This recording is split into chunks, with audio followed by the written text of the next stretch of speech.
Good morning, this is Nicolette at Nanaimo Toyota doing a quick walk around video of our 2013 Ford Explorer XLT four-wheel drive.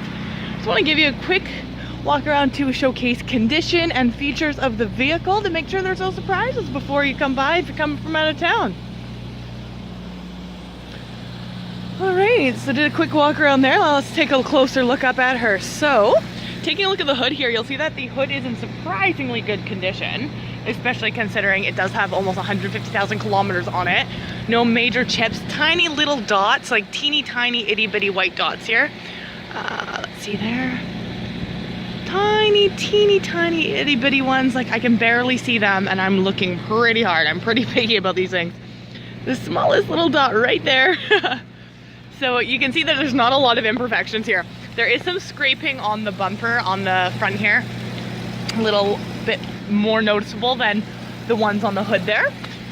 There's probably the worst one we've seen yet, and that's still not into the paint, so they'll probably polish right off if you took it to get polished. This here is just based on a waxing error, so that should come off.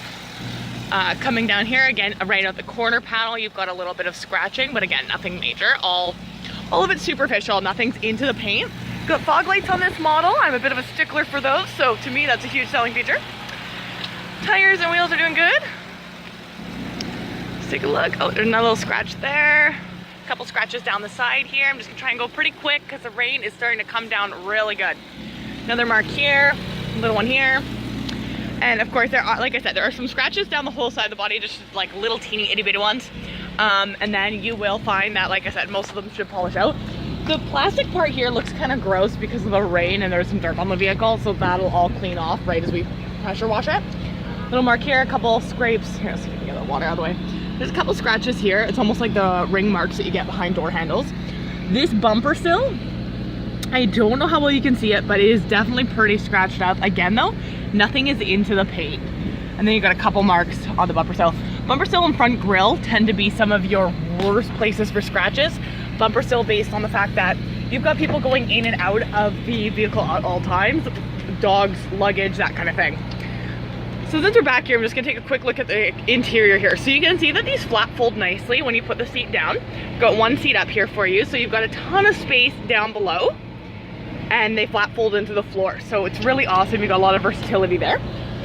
You've got a plug back here, you've got a little storage compartment here, and then you've got your D-rings, of course, so if you ever need to tie anything down. And these seats are really easy to pull up. I can't easily get it flipped up with my left hand. Let's see if I can, let's see if I can do it. Sorry for this awkward shot. All right, so clip that in there. Oh, we need to release on one. Nah, I can't do it with one hand. You need to pull this and this at the same time, so can't quite get her. All right.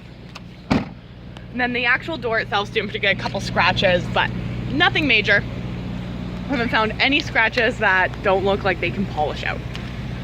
I don't promise every single one here will, but it looks like they will polish out, no problem. All right. And normally I start at the front of the vehicle. I'm just gonna hop in the back here quickly. Do things a little backwards today. So I've got that front seat here folded forward so you can sort of see how that flap folds down. So if you were to flat fold these seats, nice simple, pull on here, knocks the headrest down, and then you just use the lever. So you can definitely see that this would definitely be a lot of space if you need it. And then these, I'm just pulling here, this tumbles forward. So that's how much entry you have. It's awesome. You've got a huge entry point to get in there. And then these are all on tracks. So, oh goodness, so hard with one hand. So they're on track, you've got a bar underneath here and you can actually move it forward and back just like you would with the seats in the front seat. So you can see the seats are in pretty good shape. The other seat is also in great shape. I'm gonna hop in. See if I can get her up. There we go. So you can see again, in good shape there. So you do have child anchors also on these back seats here. So you actually have a lot of versatility. You've got 4 anchor points. A lot of vehicles do not have anchors on that third row seat. And you got power window switches and cup holders in the back there too. Here we've got bottle holder in the door. You've got your auto down for your passenger and driver window locks, mirrors, window locks, and then the speaker. Power seats with lumbar support. Driver seats doing good, looking in excellent shape. No big tears, rips, scuffs, or huge marks of fading or any of that beading on the fabric. Again, there you go. There is a hair on there, but we vacuum things before they go home, so no concerns. Door panel's good. You got a couple little scuffs here on the door panel.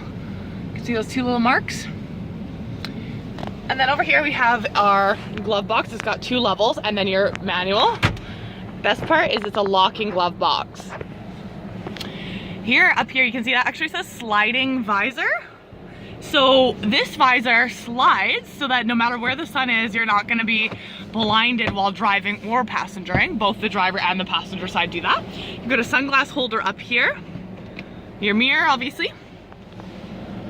Your center console here. Got a 12-volt plug in there.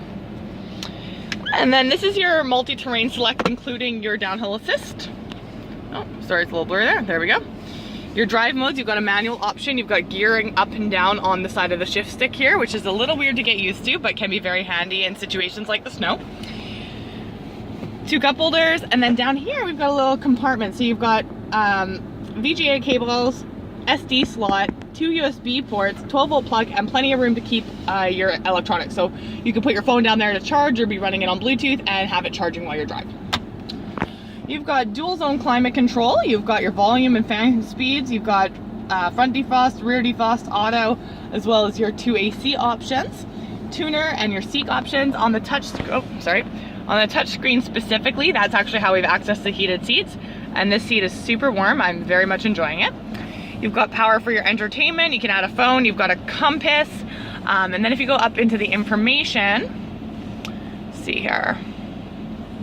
Yeah, so it gives you some options as to what's going on. Got a calendar in here, so you can sort of plan on what you want to do through the day and have it in your vehicle with you at all times. So lots of versatility there. Clock up top, 6 degrees outside. All right, now coming up here to the dashboard, you'll see in the corner there, we are reading 148,485 kilometers, just over a quarter of a tank of fuel. We have audio off, but you do have this menu over here. I'm just pushing the arrows on the keys, on the steering wheel. It goes through your options. And then on the other side, if we use these other, oh goodness, these other arrows, it'll actually switch your information above. So you can go through different options. You got cruise control here, hands-free, as well as your volume and your seat for your tune. Horn works no problem. Fog light switch. Fog lights will only work if you're in the on setting, not in the auto setting. So watch, if I turn this to auto, you see that light will go off on the dash. Turn it back to on. So yeah, you can only utilize that if you are in the on position. And that's your brightness for your dashboard. Got your hood release down below. And I think that about sums up everything going on in the front end of this vehicle. You do have tilt and telescopic on here, and it is a real key, not a keyless entry. Or push button start, should I say. Got Explorer on the panel there. Roof racks up top. Let's take a quick look at this window sticker here for you. So $17,995 and a $495 dealer fee. At that price, this is an absolutely amazing deal. Thank you so much for joining me today. This has been our walk around video of our 2013 Ford Explorer XLT 4-wheel drive. Hope to see you down here at Nanaimo Toyota. Bye for now.